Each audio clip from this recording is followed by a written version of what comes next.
Hi everyone, and welcome back to Language and Communication with me, Dr. Josh Redstone. So today's lecture is really the second of last week's lectures, but as I let many of you know during our live lecture, I have been trying to catch up. So we're still a little behind, but we're getting there. And by the way, I was very impressed with the turnout for the live lecture, the level of participation that you all demonstrated during the live lecture. It went off a lot better than I was expecting. I thought that there wouldn't be as much of a turnout, but there was a great turnout. So that was fantastic, and everyone did a really good job. And thank you guys for sticking with it. It was pushing, well, over 3 hours by the time we were finished. So all of you did a really great job, and it was great to interact with you. Since I think I realized just how much I missed lecturing in person while I was doing the live lecture. So good job, everybody, and I will have, I and will have your group assignments graded soon. Okay, so for today, we're talking about use and psychological theories of meaning. So we're going to be looking a lot at Ludwig Wittgenstein's work. We'll also be looking at Grice's psychological theory of linguistic meaning. Not too heavy in terms of slides for this one, so I'm hoping that it won't be too long. Why don't I just give an overview of the class plan and objectives, and then we'll get started. So what we're going to do today is begin by taking a look at use theories of language. And we're going to contrast these theories with propositional and referential theories of linguistic meaning. So we've already looked at examples of propositional stuff like Russell, and we've looked at referential stuff like Frege. Not Frege, sorry, not Frege at all, Kripke. We'll look at the work of Ludwig Wittgenstein here. I'll give you an overview of his use theory, where meaning has to do not with language representing some kind of proposition or set of logical statements, but all about how speakers actually use language.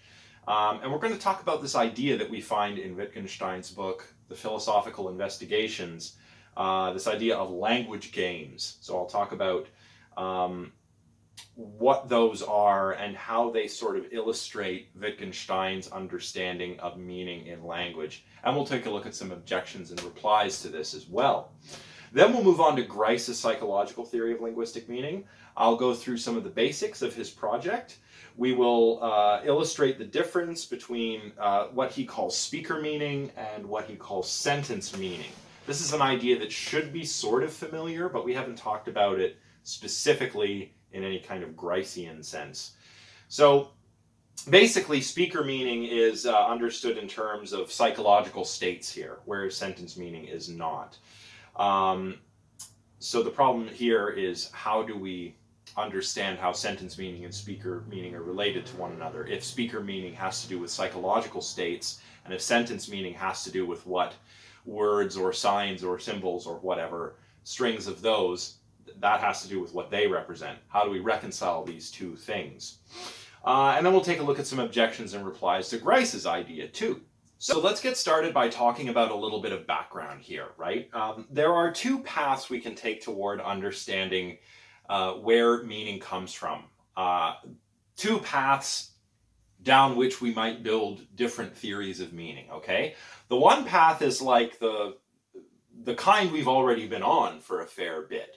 That is towards language as an abstract phenomenon, rather than the other path, which is toward language as concrete and social.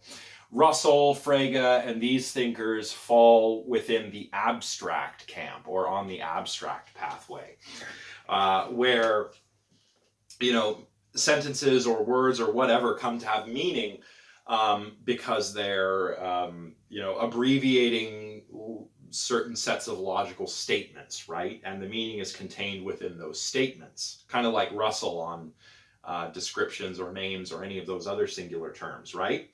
But like Strawson and Davidson, Wittgenstein criticized these so-called propositional accounts like Russell's. That's because this approach can be somewhat problematic.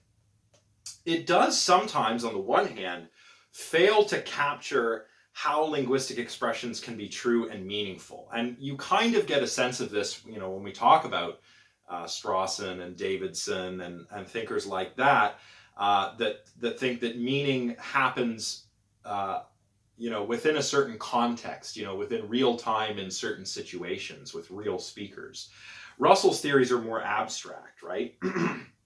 So the abstract or propositional approach also only applies to a pretty narrow scope of language as well.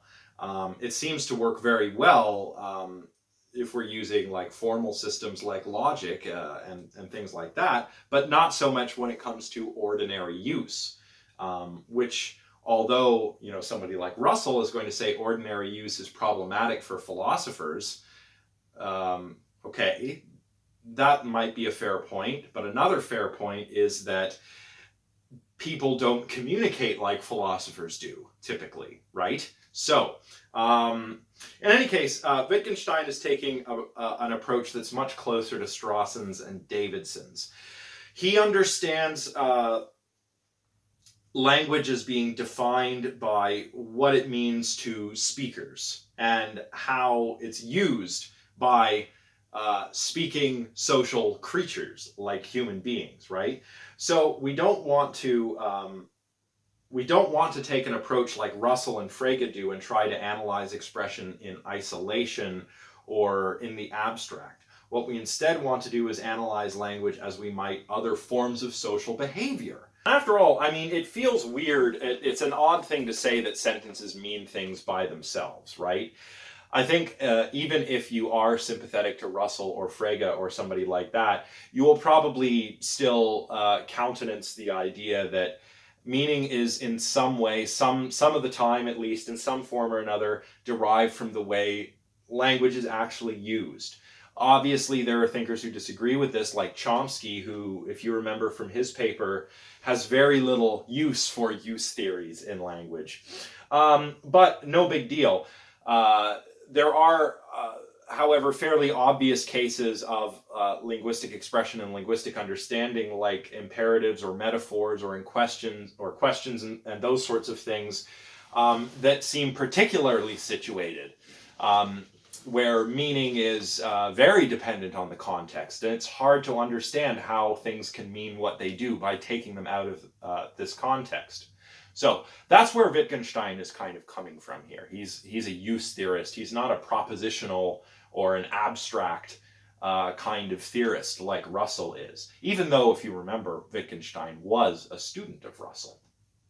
So for Wittgenstein, expressions are meaningful not because they stand for or represent or express or refer, but because they can do things for us in particular contexts where we're using language. So we could say that linguistic expressions gain meaning from their function in the language and not through reference or expression. So Wittgenstein rejects a couple of different kind of accounts here. He rejects the idea that meaning is found in the relation between an expression and what the expression represents, as well as between an expression and some abstract idea like a proposition. So this is a quote from the textbook of Lacan on Wittgenstein, saying that when we talk of their meanings, that is, of linguistic expressions, we mean the functions they characteristically perform in the context of our current social practices. So, okay, that's another way of saying this same sort of thing. So meaning is located in the use of the language, or in, as we'll get to in a moment, in the language game. So if you think of language like a game, words would be like the pieces in the game for Wittgenstein. And there are clear rules of use and clear meanings for all the different pieces in the game. The pieces in the game being words or expressions, right? And for Wittgenstein, language is like a game that we're all playing with one another with these pieces following certain rules, right? So that's what Wittgenstein means by a language game.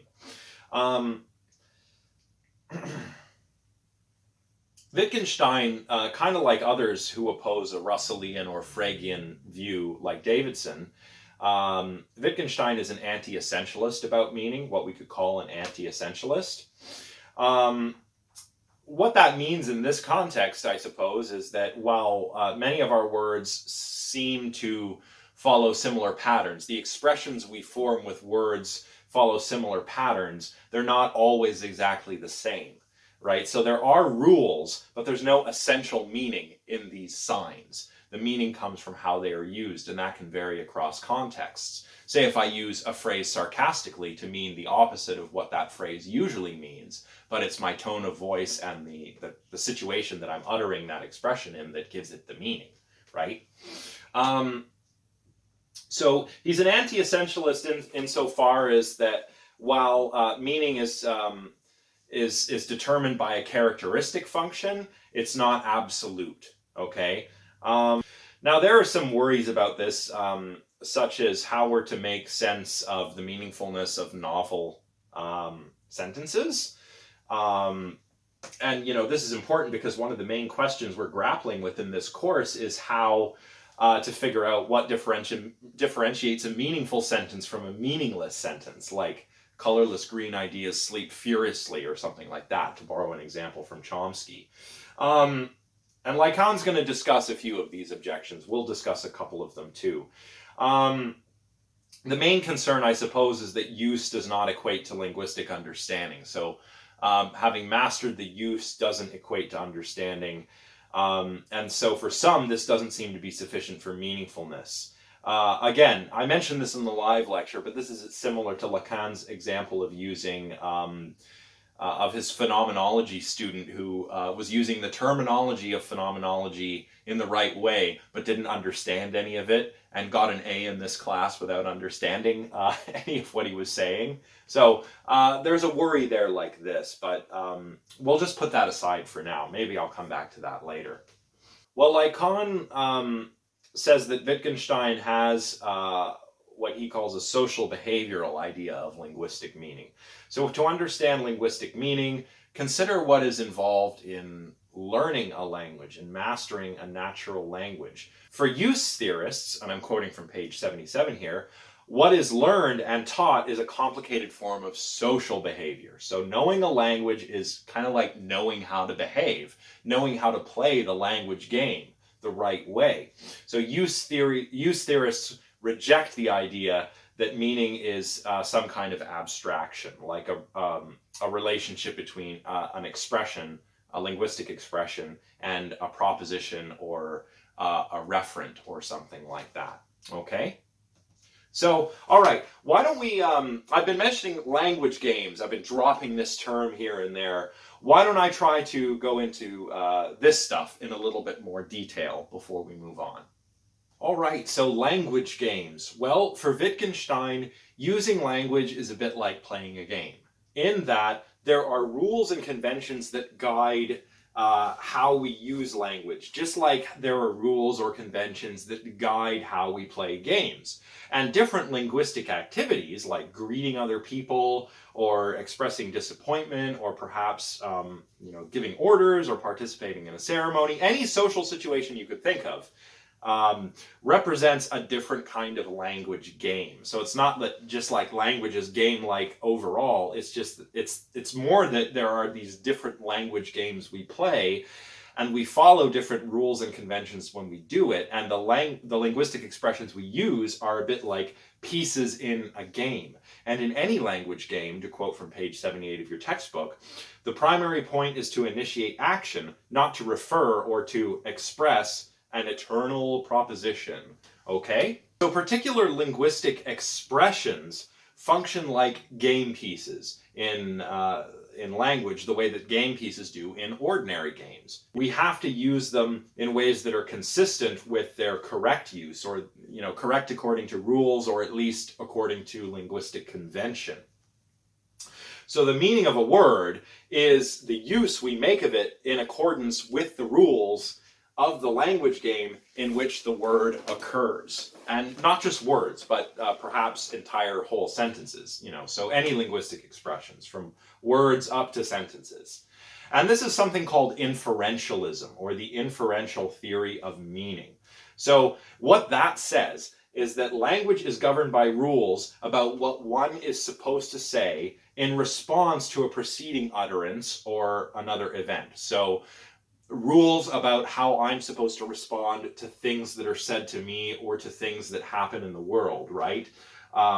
Correct responses for RSVPing to a party, for example, or conventional expressions of shock. If I see a shocking event happen, like perhaps a car accident, and I scream, "Oh my goodness," right? That "oh my goodness" is like a piece in the language game that I'm using according to convention or according to rules.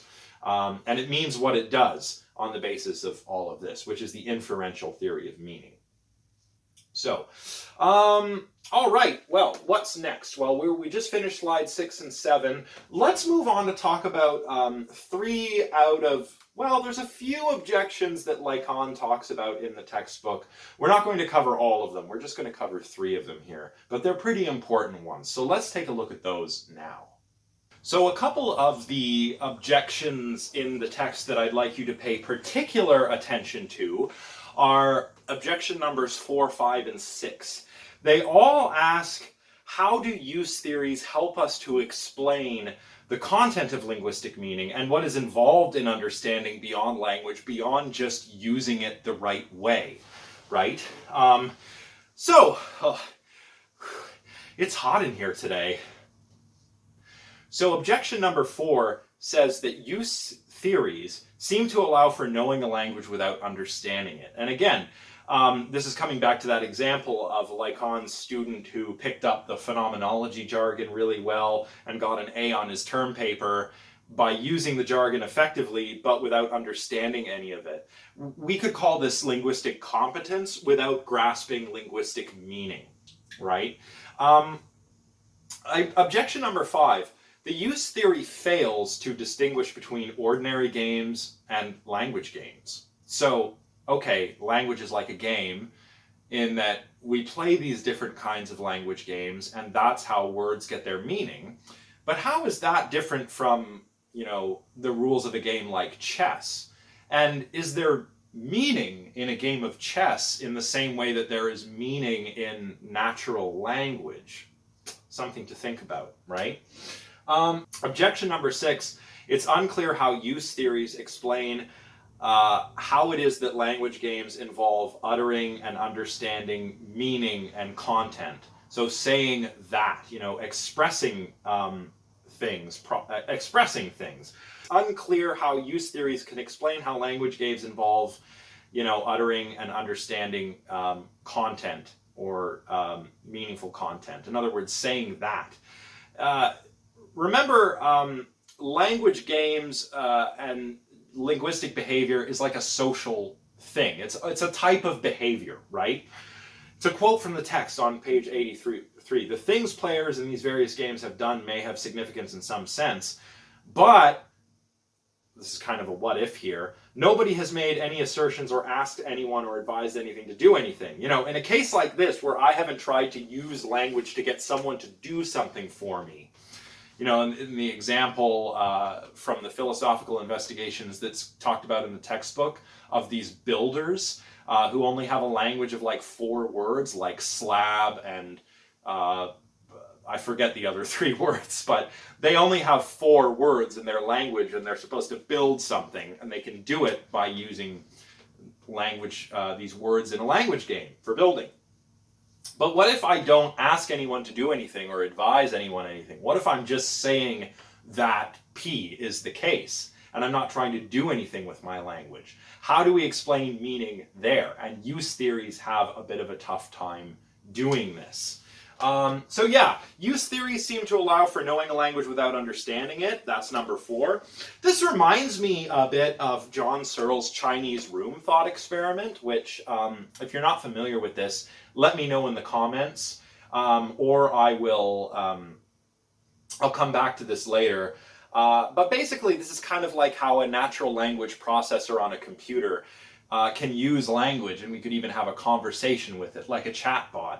But we don't seem to want to say that the chatbot really understands anything, right? It can use the language without understanding it. So this could be a problem for use theories as well. Number 5, use theory fails to distinguish between language games and other ordinary games. And finally, it's unclear how use theories can explain how language games involve othering and understanding meaning, saying that rather than, behaving linguistically or using language as kind of a social behavioral thing to engage with other people, to do things for them, to get them to do things for you, so on and so forth. So those are the objections.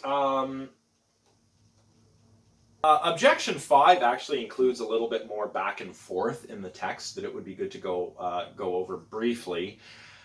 The replies and rejoinders here are broadly concerned with whether the rules of and moves in language games are genuinely analogous to those of ordinary games, right? I kind of mentioned this before. If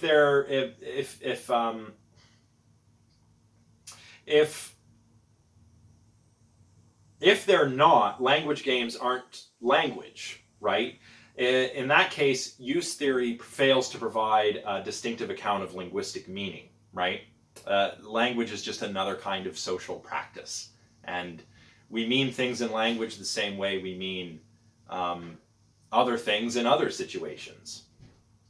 So to quote from the textbook, from page 82, the idea seems to be that language games are integrated with other social practices. Okay, but it is hard to see how the Wittgensteinian can spell out A in such a way, or spell that out in A such a way as to explain how the linguistic moves take on propositional content, but B without secretly introducing referring, right? So anyway, this is just something that you might want to read further on and reflect on, at least when it comes to objection 5. I didn't talk about it very much on the previous slide, but this really all has to do with distinguishing between ordinary language and other kinds of games. In any case, what to say about Wittgenstein? If all of this is a little bit weird and abstract, I get the sense that some of you may...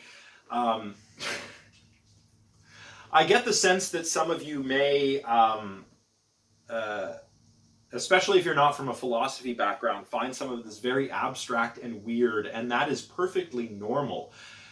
Russell and Frege are definitely very dry and abstract, but Kripke and Wittgenstein kind of take things to a whole other level. The work that Lacan is drawing from here, the work that we often talk about when we're talking about Wittgenstein and his theories of languages, comes from his book, The Philosophical Investigations, which was really just a notebook that he would jot ideas, that Wittgenstein would write his ideas in. And it was published posthumously, edited together, translated, and published by his students. So when you read The Philosophical Investigations, it's not like reading a normal philosophy text. I know we're not reading it here, but this is why Wittgenstein is hard to understand. He says like almost enough in his little blurbs for you to get what he's saying right off the bat. But you almost kind of have to do some exegesis when you're reading Wittgenstein, at least when you're reading the Investigations, because it's numbered parts, some of which are only a couple sentences, and some may be several paragraphs, but it's not presented in a way that philosophy is usually presented. Not even like the way Kripke does it in his Naming and Necessity chapter. So if you're a little uncomfortable with Wittgenstein, that might be why. And that's probably why we're not reading the Investigations. Is why we're reading a textbook that talks about Wittgenstein's work in the Investigations. Anyway, why don't we move on to psychological theories of meaning? Okay, so we'll talk all about Grice now. So Grice's theory of language is a psychological theory of language, and I wanted to spend a little bit of time discussing what exactly that means. Now, if you like, you can think of this, think of psychological theories in contrast with use theories. You will probably find this a little easier to understand if you contrast what I'm about to talk about with psychological theories with referential theories like Frege's and Russell's theory. So Grice's theory of language kind of works from the inside out. That is, from the mind of the speakers and hearers, and then outward into the world, into the interactions between the speakers and listeners or hearers. So his model is psychological because it examines how the contents of speakers and hearers' minds determine meaning. So that's really cool. So, and this, by the way, I mean, the author of the textbook, Lacan, kind of sardonically begins talking about Grice by pointing out that his radical claim, that language is communication, but it's communication first and foremost. Like use theories, language here is an activity that communicators do with one another. So, linguistic meaning, like in Russell's theory or Frege's theory, is often construed in terms of what pieces of language, more often sentences, but sometimes individual words, express, right? Now, remember, for Grice, the primary purpose of language is communication, and communication involves the influence of mental states of the speakers and hearers. So meaning is grounded in the mental for Grice. We've seen already that meaning is grounded for Russell, for example. Meaning is grounded in what he thinks sentences express, and what Russell thinks that sentences express are propositions, right? So a sentence, to use the tired old example, the woman who lives there is a biochemist, has a grammatical form of a subject-predicate statement, F is G, but it actually expresses 3 propositions. That's the logical form. Now, that's what the sentence expresses for Russell, but for Grice, what expression means is, or what expression refers to, is not some proposition expressed by the sentence, but the mental states, the beliefs, the desires, and so on of the speaker, what we would call propositional attitudes in psychology. Attitudes towards propositions of the speaker, not the propositions themselves. So this, by the way, could be a tricky distinction for the non-philosophers in the room. So, in the class, I should say. So, if any of you are not quite familiar with propositional attitudes versus propositions, I guess all I'll say for now is that propositions are these whole sentences that feature a that clause, like, or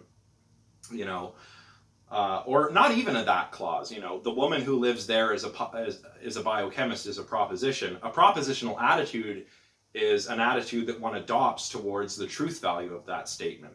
So the woman who lives there as a biochemist is the proposition, but a sentence, Josh believes the woman who lives there as a biochemist, expresses a propositional attitude, namely the attitude of belief. So hopefully that kind of clears it up if you're not sure about that, but if you are still unsure, let me know on Discord or in the comments section, or email me, okay? So just to bring it back to where I was before I went on that little bit of a tangent, when it comes to expression, linguistic expression, for Russell, sentences express propositions, but for somebody like Grice, who adheres to a psychological theory of language, expression is the expression of the speaker's mental states, like beliefs and desires and other propositional attitudes. So for that reason, we could call Grice's theory reductionist, because it reduces linguistic meaning to something more fundamental, which is psychology.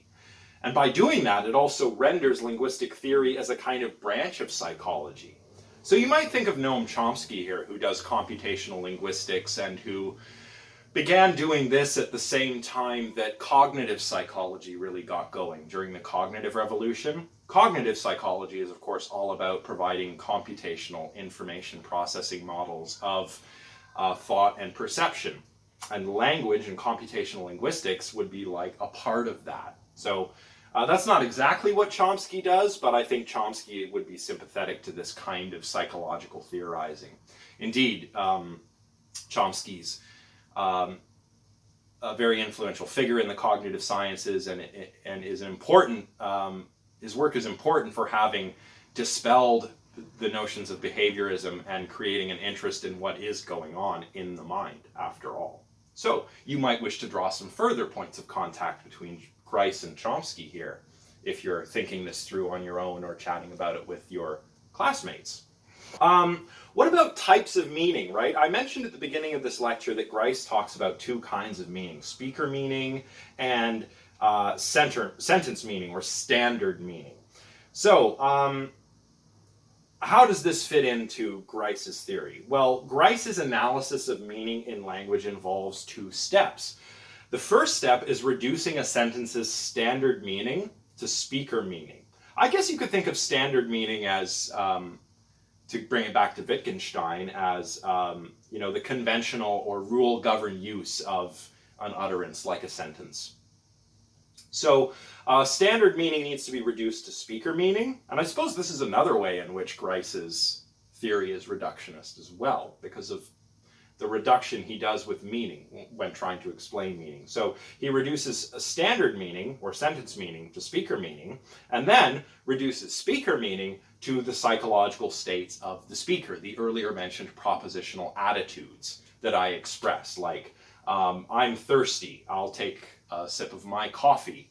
Well, a lot of propositional attitudes got expressed there, even though they're kind of disguised. They're kind of disguised in the same way, I guess, Russell thinks that sentences abbreviate logical statements, I desire a cup of coffee, I believe I'm thirsty, I believe there's a coffee here.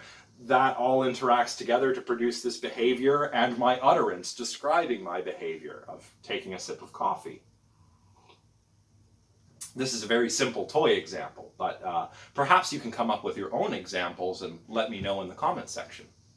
So just trying to tie Grice's project all together, as Dr. Wayne has here on slide number 12. The important thing, number one, is that Grice distinguishes between these two forms of meaning, the speaker meaning and the standard meaning or sentence meaning. And his analysis of language involves two steps. And his analysis of meaning, or of linguistic meaning, that is, involves two steps. Reducing, firstly, a sentence's standard meaning to speaker meaning, and then reducing speaker meaning to the psychological states of the speaker. So, there are some problems Grice faces here on step one when it comes to reducing a sentence's standard meaning to speaker meaning. So we're going to focus on step two, reducing speaker meaning to the psychological states of the speaker. But as we'll see, Grice thinks that sentence meaning just reduces to speaker meaning in the sense that sentence meaning is just a function of individual speaker meanings. I'm not sure how to understand this myself, whether Grice means that it's just a function of what is conventional or just statistically regular about the way people use words. I'm also curious how this would account for how exactly it would account for how words change in meaning over time, but that's probably a rabbit hole I don't want to go down today. So if anyone has any questions about that, they can just ask me in an email or in a Discord message. So we want to talk a little more about speaker meaning and sentence meaning and the differences between the two and why Grice thinks that they are different. So we want to draw a better distinction between these two types of meaning, and this is done on slide 13. So how can we distinguish speaker meaning from sentence meaning? Because, I mean, if you think about it, unlike sentence meaning, speaker meaning depends on the context of the utterance, whereas sentence meaning tends to be that kind of thing that's plucked out of its context and looked at in isolation, like Russell and Frege do, for example. So speaker meaning depends on the context of the utterance, the correctness of its use, and the presence, or whether there is any irony or sarcasm present on the part of the speaker. So just talking about sarcasm specifically, and I know I've already mentioned this, but I can use words to mean the opposite of what they usually mean if I'm being sarcastic.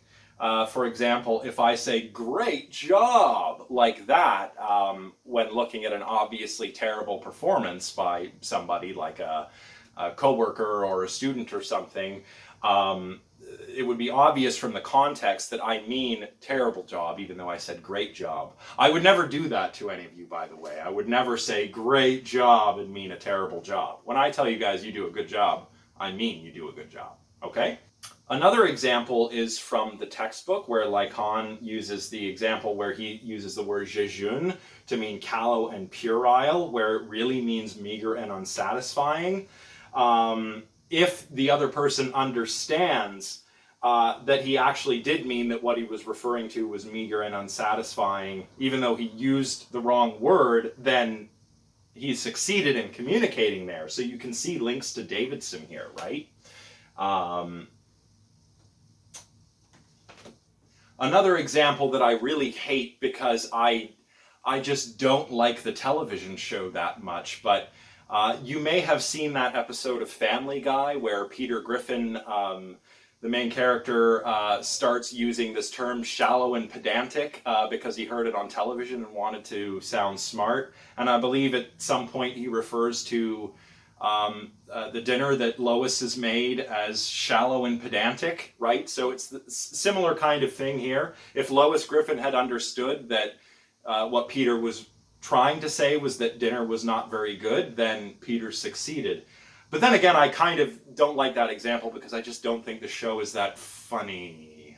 In any case, Grice, like Strawson does, also focuses on what speakers use sentences to mean, not what sentences in isolation mean by themselves. And Wittgenstein's ideas on use should resonate here too, together with Grice's idea, because all of these thinkers have in common a rejection of this idea that linguistic meaning can be studied as some independent, out-of-context thing, in the abstract, as it were. Sentences for thinkers like Grice and Strawson and Wittgenstein don't have meanings on their own. They have meanings in the contexts in which they are used, but when you take them out, they lose that meaning, and this creates a lot of problems for trying to understand where meaning comes from in language. And that's where thinkers like Grice and Wittgenstein share some common ground here. So let's focus a little more closely on speaker meaning now. Okay, so just to dive into this idea of speaker meaning a little further, for Grice, speaker meaning is really just a matter of communicative intention.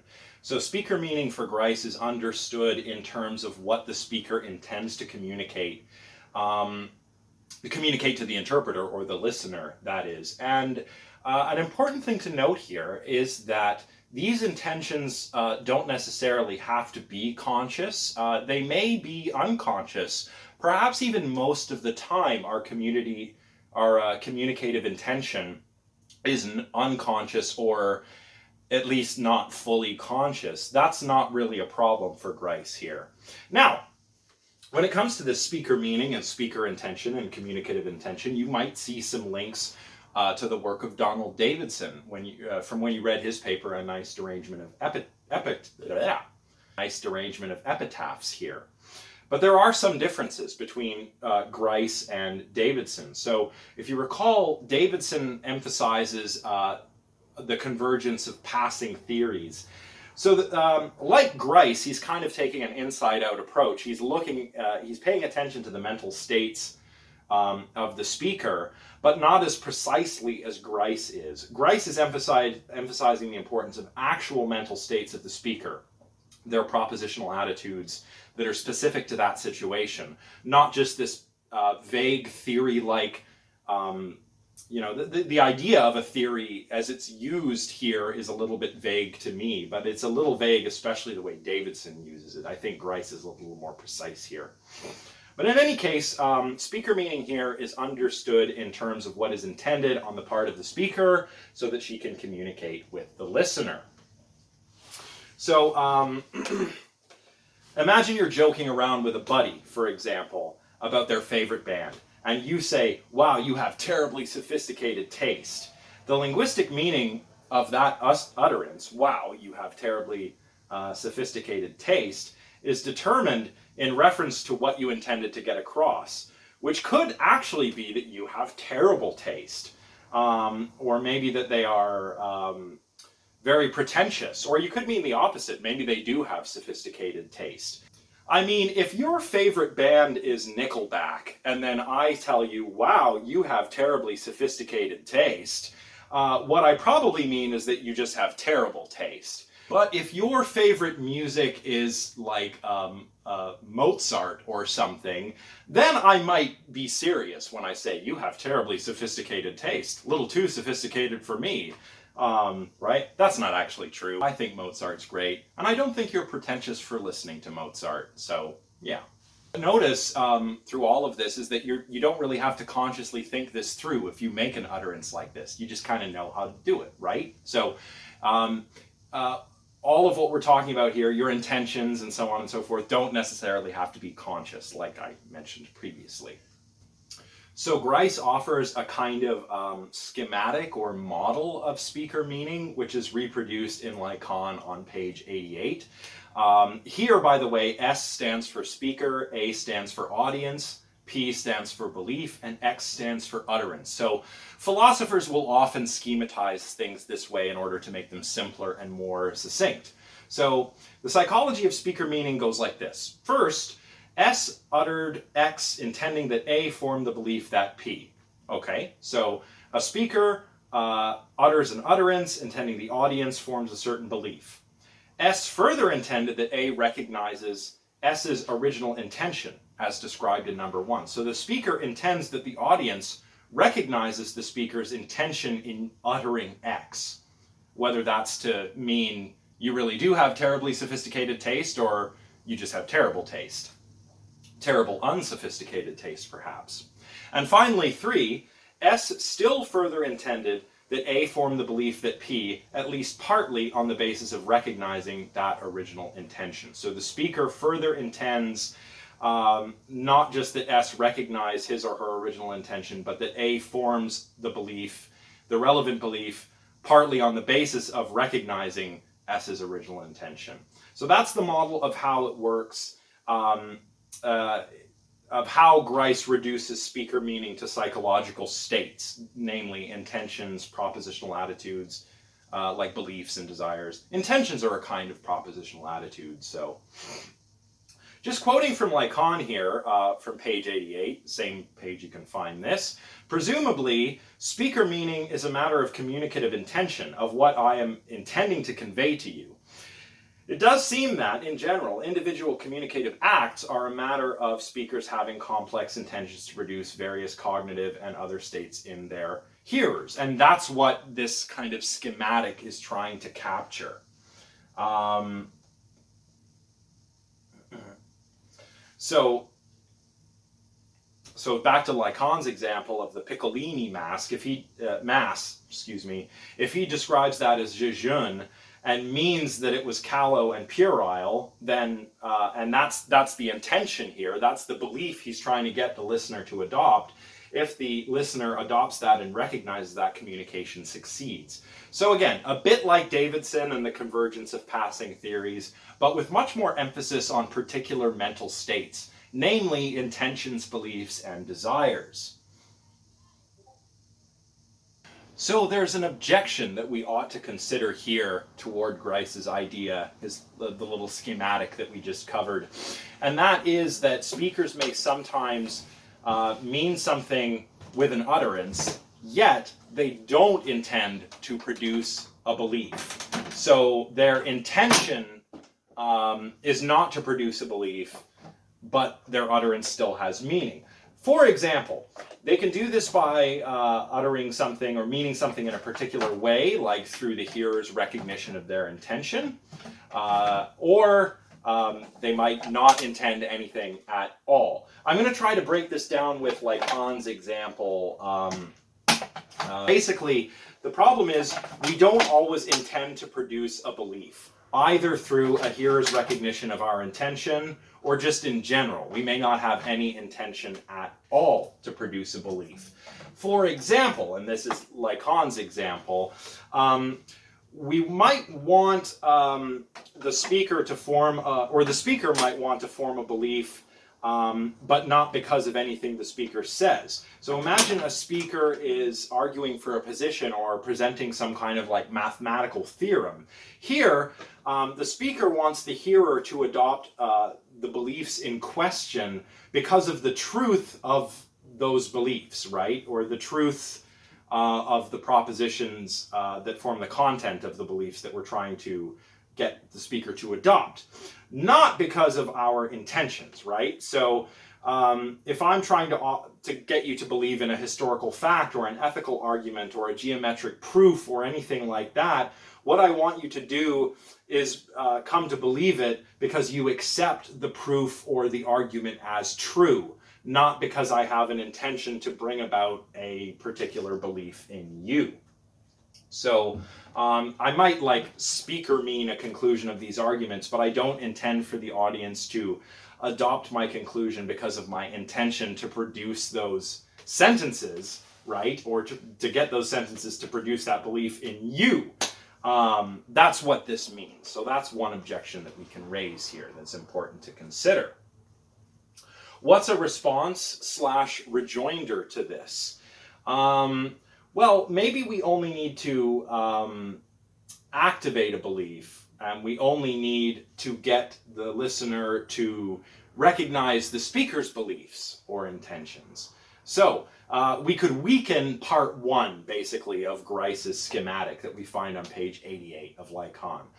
So maybe we can weaken 1 such that S utters X, intending that A form the belief that P, where, remember, A is the audience and S is the speaker. So we could make belief activation sufficient here, or make A's recognition that P is S's belief sufficient. So here I'm not getting the listener to adopt a belief, but just getting the listener to recognize the speaker's beliefs and intentions. So it's weakening things. But Lacan, although he thinks this helps, he doesn't think it really suffices. And he comes up with other counterexamples as well. And you can take a look at some of those on page 91 if you want to. Now, lastly, when it comes to reducing sentence meaning to speaker meaning, Grice here claims that sentences are meaningful only by virtue of So when it comes to reducing sentence meaning to speaker meaning now, Grice claims that sentences are meaningful only by virtue of the particular utterer's mental states, if you recall, right? Or at least the typical mental states of people who typically utter the kinds of utterances in question. But this step faces a lot of challenges from others. So Lacan suggests that sentences in any given language do have existing meanings, and you can't just mean anything you want to, right? Getting back to Wittgenstein's idea about rules and conventional usage, I can't just use words to mean anything I want. Maybe there's a little bit of wiggle room, but I can't just take sentence meaning and mean anything with my speaker meaning arbitrarily by uttering a sentence that typically or conventionally means something else. Plus, all sorts of sentences can also be uttered without intention, and a lot of sentences don't have standard intentions when uttered, like codes, for example.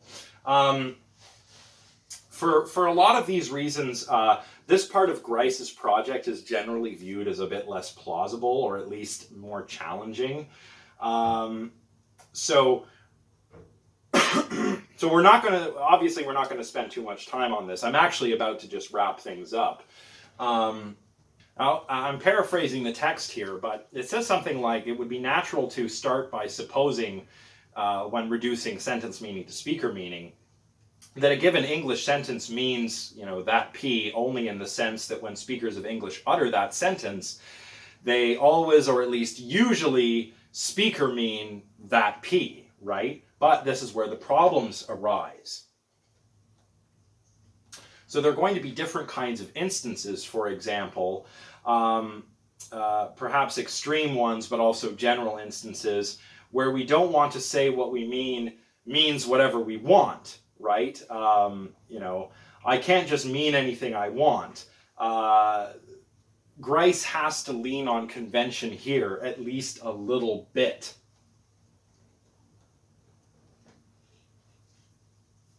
Also, there's this other problem mentioned in the text that most sentences that are meaningful, most meaningful sentences in, you know, any given natural language are never uttered. Think of all the possible meaningful sentences in English that no one ever uttered, right?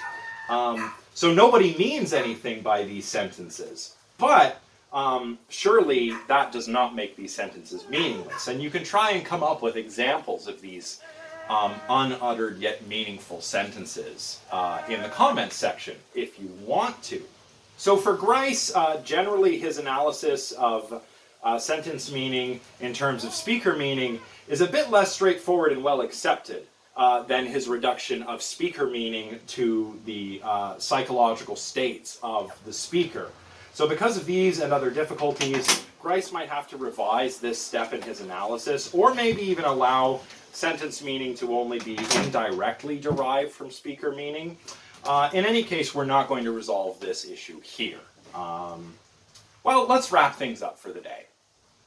So, just to kind of wrap everything up for the day, we've been talking about use theories and psychological theories, both of which have a little something in common with one another in terms of where sentences get their meaning. Use theories tend to posit that meaning comes from how sentences are used. You know, if you're like Wittgenstein, they're used like pieces in a language game. And for psychological theorists like Grice, meaning has a lot to do with what speakers intend. And here there's some overlap between Strawson and Davidson and so on and so forth. Now, this has been a... well, I've tried to cover a lot of things in a short amount of time. So once again, if anyone has any questions, let me know. Hit me up on Discord, leave a comment, write me an email, use the student forum. Otherwise, that's it for today, and I'm going to get right to work on the materials for week 5, which we are in right now. I also wanted to mention that I've not yet uploaded the live lecture. I'm having a little trouble finding it and downloading it. I'm worried it may have become lost in cyberspace, but no worries, because in my other class, I'm also doing a lecture, not a live one, but I'm doing a lecture on how to write a paper, and it will contain many of the same ideas. So if I'm not able to repost the live lecture, I will just provide you with a link to the other video lecture for my other class on how to write a paper, in case you need to go and review anything that was talked about. Alright, but that's all for today. I hope you're all continuing to do well. It was really nice interacting with you during the live lecture, once again. Great to engage with the students in real time. And if you have any questions, let me know. Otherwise, take care, and I will see you guys next time. Bye for now.